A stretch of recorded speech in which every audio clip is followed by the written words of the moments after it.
আয়োজিত এই যে অনুষ্ঠান, এই অনুষ্ঠানের প্রিয় সভাপতি, উপস্থিত আমাদের বিএনপির কেন্দ্রীয় নেতা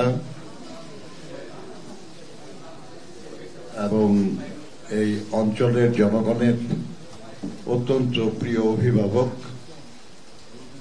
ডক্টর এম এ কাইয়ুম, সাবেক সদস্য সচিব শামসু, উপস্থিত বিএনপির মহানগর এবং বিভিন্ন থানার নেতৃবৃন্দ,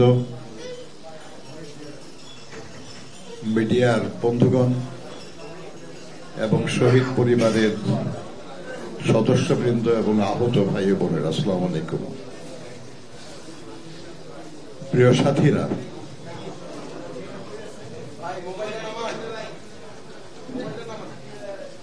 আমরা যারা মুক্তিযুদ্ধ করেছিলাম, এখন থেকে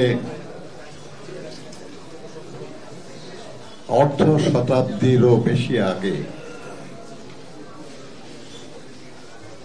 এখানে যারা উপস্থিত তাদের অনেকেই মুক্তিযুদ্ধ দেখেনও নাই, কিন্তু সেই যুদ্ধেও বেশিরভাগ যারা শহীদ হয়েছেন তারা ছিলেন অত্যন্ত সাধারণ মানুষ। তারা বেশিরভাগই কোন দলের নেতা ছিলেন না, কোন শ্রেণী পেশার উল্লেখযোগ্য মানুষ ছিলেন না, তারা ছিলেন অতি সাধারণ মানুষ এবং ভবিষ্যতে তারা বিশেষ কোন সুযোগ সুবিধা পাবেন, সমাজে মর্যাদা পাবেন, এরকম কোন আকাঙ্ক্ষা নিয়ে তারা যুদ্ধ করেন নাই। তারা দেশটাকে ভালোবেসে দেশকে স্বাধীন করার জন্য যুদ্ধ করেছিলেন।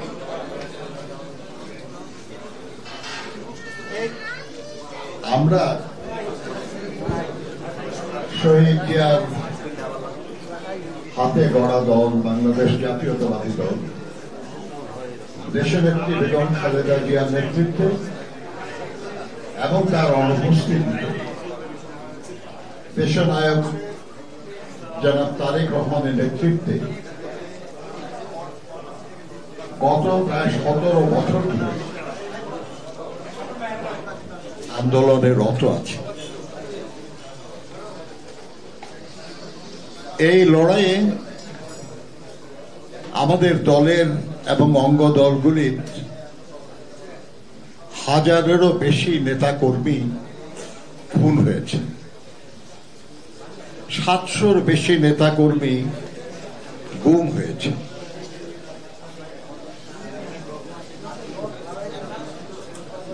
লক্ষাধিক মামলার শিকার হয়েছি আমরা। প্রায় 62 লক্ষ বিএনপি নেতা কর্মী গায়েবী এবং মিথ্যা মামলার আসামি। গত 5 তারিখে যখন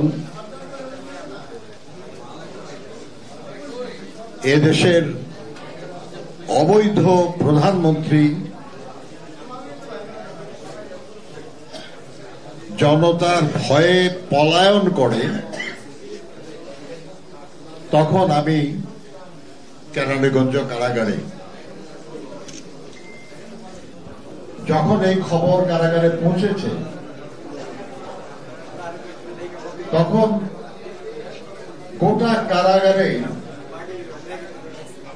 বিচারাধীন বন্দীরা এবং সাজাপ্রাপ্ত আসামিরা সবাই উচ্ছ্বসিত হয়েছে।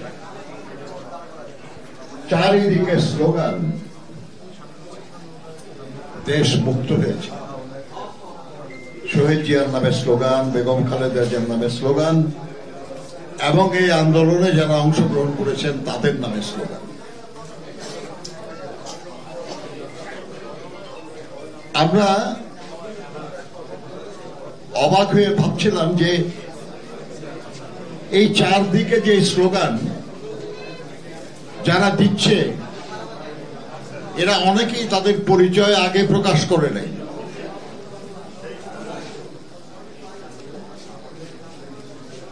এবং এরা সবাই ওই সময়কার সরকারের নিপীড়নের শিকার ছিল।